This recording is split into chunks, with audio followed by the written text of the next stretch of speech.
As someone who thoroughly enjoyed Crimson Desert at launch, I have to admit, the rate at which the development team is improving the experience is uncanny. You would think the first major patch, which came out mere days after launch, mind you, was something. A storage chest, more Abyss Nexus points, keyboard shortcuts, all of this was much needed. However, the newest patch goes far above and beyond, not only addressing a number of my complaints, but also creating a smoother game. Let's jump into some of the most noteworthy, starting with one of the biggest grievances among players: mounts. Before release, Crimson Desert teased us with a variety of mounts, including a direwolf, bear, and whatnot. One believed they would function a lot like the horse. Find it, tame it, or steal it from an enemy, and then it's yours to wield as you see fit. This wasn't the case, and fans rightfully complained, but the developer has answered in short order. 3 legendary animals out of 24 that you can slay in Pywell, the White Bears, Silverfang Wolf, and Snow White Deer, can now become permanent mounts.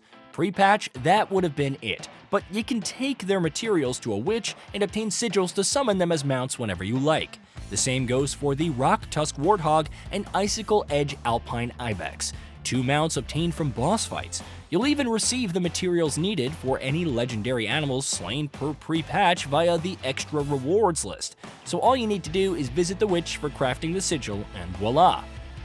Say what you will about their speed, especially compared to the horse, but there's something about wandering through towns on a friggin' bear that feeds into the ridiculous power fantasy all the more. And while all of this doesn't address one of my biggest complaints, namely the dragon mount usage time and cooldown, it gives me hope that the developers are aware of it and working towards a solution. Movement gains. I didn't personally find any issues with mashing the sprint button like in Grand Theft Auto to get around, but providing an option to hold it down wouldn't hurt. That's exactly what the new update does. Instead of tapping multiple times to sprint, and then several more times continuously for an increased burst in speed, you simply hold it once to start running. Tapping it once on foot or horseback will grant that increased burst of speed. You still need to press the button occasionally to renew the burst, but otherwise, after holding the button to sprint, you can release it. It's seamless and feels far better overall.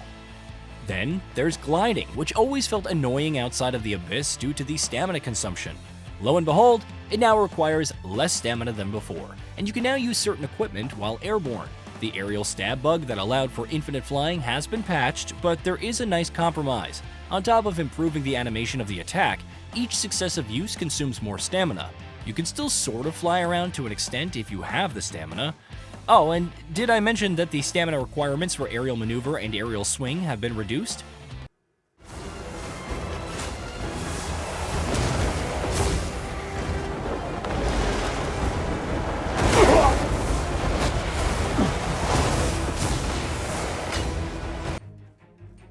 Reducing friction.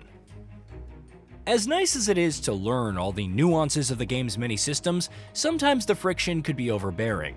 This was especially the case when upgrading new loot. The amount of resources required discouraged you from trying new things, even more so when they were for Damiana and Unka.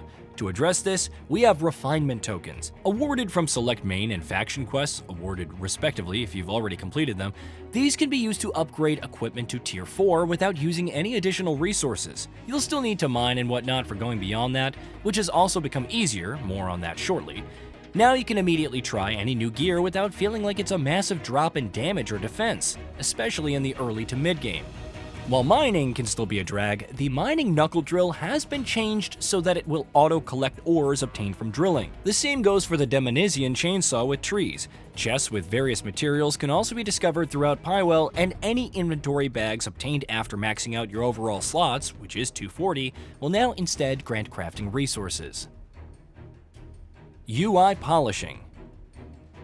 The developer promised improvements with its UI, and quite frankly, I'm shocked at just how many it's stuffed with this update. First off, any new quests will now be clearly earmarked in your journal, making them easier to distinguish. The notifications menu now holds up to 2,000 of them, and displays progress on challenges and quests alongside details on rewards.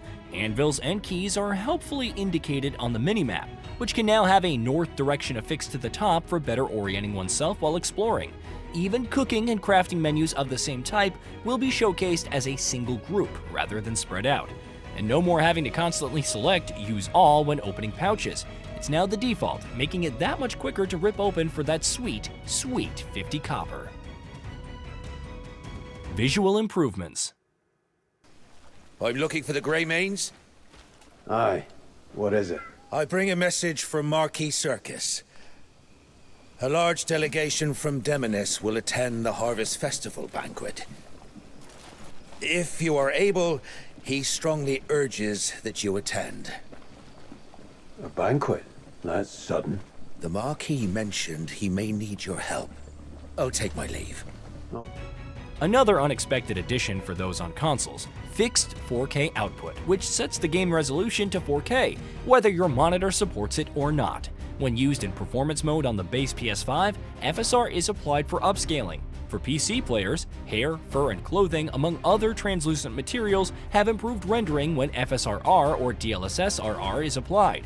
In fact, DLSS-RR now offers improved visual quality overall, with bugs like waterfall animations suddenly stopping having been resolved. If that wasn't enough, low-resolution environments support improved quality and rendering stability when you're using upscaling.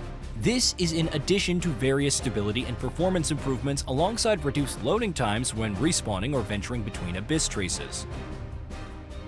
The little things. Then you have all the small things that have been added based on player feedback. Remember how awkward it was to reach the storage chest in Howling Hill Camp? It's now been moved to your tent, making it easier to access. Instead of having to constantly confirm which ingredients you want to use for a recipe, there's a Make Now function for quicker cooking. All items can be stored at once. Locked doors now have a button to confirm if you want to use a key to open them. And yes, those AI-generated assets that were accidentally left in have been replaced. When upgrading stats, you'll actually see how much the next level increases spirit, health, and stamina by. Heck, even things like bosses and enemies no longer ganging up on you immediately after reviving, double-clicking to use items, and crimes no longer reducing your contribution in the event of no witnesses are great changes. Should these all have been present on day one? Sure, but the fact that they're here now is a big win. And that's seemingly reflected in the player numbers, with the Steam concurrent peaking at 276,261 yesterday. There's still much work to be done and grievances to resolve, but suffice to say that Crimson Desert is on the right track with these updates. Here's to seeing how much more it can improve in the coming months. Ah, you're the rat that's been sniffing about! You really know how to get under my skin!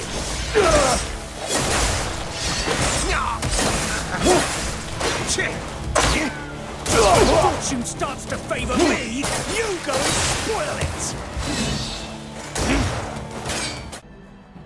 Hey, did you know that we at GamingBolt upload new videos every day? Stick around, drop a like, subscribe, and hit that bell. And let us know what kind of content you'd like to see in the future with a comment below.